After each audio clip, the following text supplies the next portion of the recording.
महात्मा गांधी, पूरी दुनिया उन्हें शांति का प्रतीक मानती है, तो फिर उनकी हत्या क्यों हुई? आज हम सिर्फ इस घटना की बात नहीं करेंगे, बल्कि इसके पीछे जो दो अलग-अलग विचारधाराओं का एक गहरा टकराव था, उसे समझने की कोशिश करेंगे। सवाल तो बहुत सीधा सा लगता है ना, कि महात्मा गांधी की हत्या क्यों की गई? पर इसका जवाब उतना सीधा नहीं है। यह सिर्फ एक इंसान के किए गए जुल्म की कहानी नहीं है। असल में यह भारत की आत्मा को लेकर दो बिल्कुल अलग नजरियों की लड़ाई थी।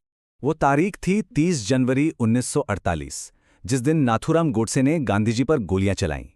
लेकिन यह सिर्फ एक इंसान पर हमला नहीं था, ये एक विचार पर हमला था। तो सवाल उठता है, आखिर ये गोडसे था कौन और उसकी सोच क्या थी? गोडसे एक कट्टर हिंदू राष्ट्रवादी था। उसकी नज़र में गांधी जी की जो विचारधारा थी और खासकर उनकी जो नीतियां थीं, वो देश के लिए खतरा थीं। उसका एक मानना था कि गांधी जी के दिखाए रास्ते पर चलकर भारत कभी एक मजबूत देश बन ही नहीं सकता।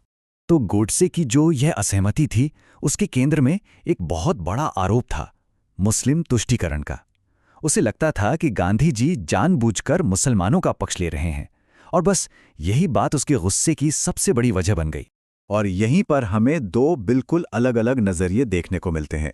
देखिए, एक तरफ थे गांधी, जो किसी भी कीमत पर हिंदू मुस्लिम एकता और शांति चाहते थे।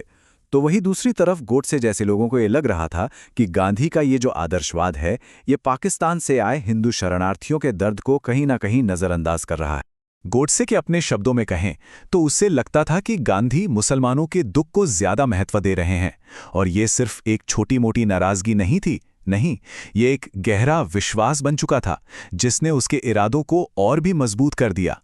इस वैचारिक टकराव में कह सकते हैं कि आग में घी का काम किया एक और विवाद ने, और वो था 55 करोड़ रुपए का मामला।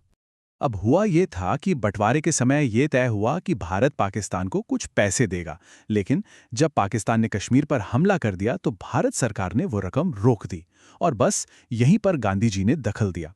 उन्होंने सरकार पर जोर डाला कि ये पैसे पाकिस्तान को दिए जाएं। और ये रकम थी 55 करोड़ रुपए। जरा सोचिए, उस जमाने के हिसाब से ये कितनी बड़ी रकम रही होगी। गोडसे के लिए तो ये सीधा सीधा भारत के साथ एक धोखा था। गोडसे का तर्क बिल्कुल साफ था।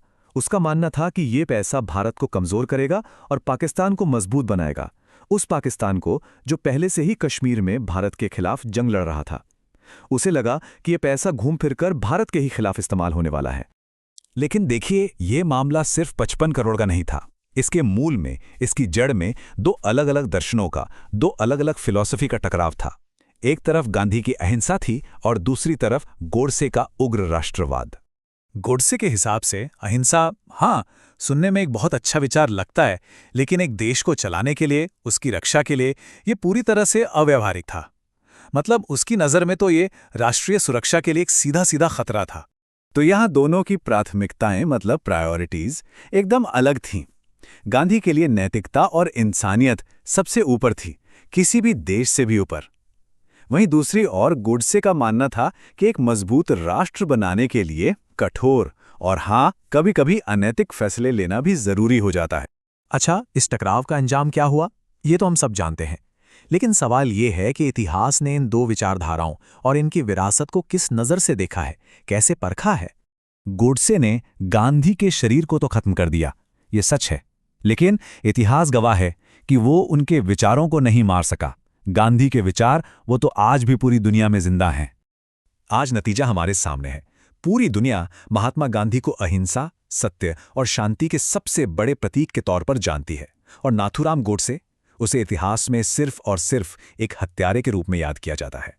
गांधी और गोडसे की ये पूरी कहानी हमें एक बहुत ही अहम सवाल के सामने लाकर खड़ा कर देती है कि हमारी जो विचारधाराएं होती हैं, हमारी जो मान्यताएं होती हैं, वो इतिहास को किस तरह से आकार देती हैं, कैसे उसे बनाती हैं, और क्या किसी विचार को गोली से ख़त्म करने की कोशिश वाकई कभी कामयाब हो सकती है। इस पर सोचना वाकई बहुत ज़रूरी है।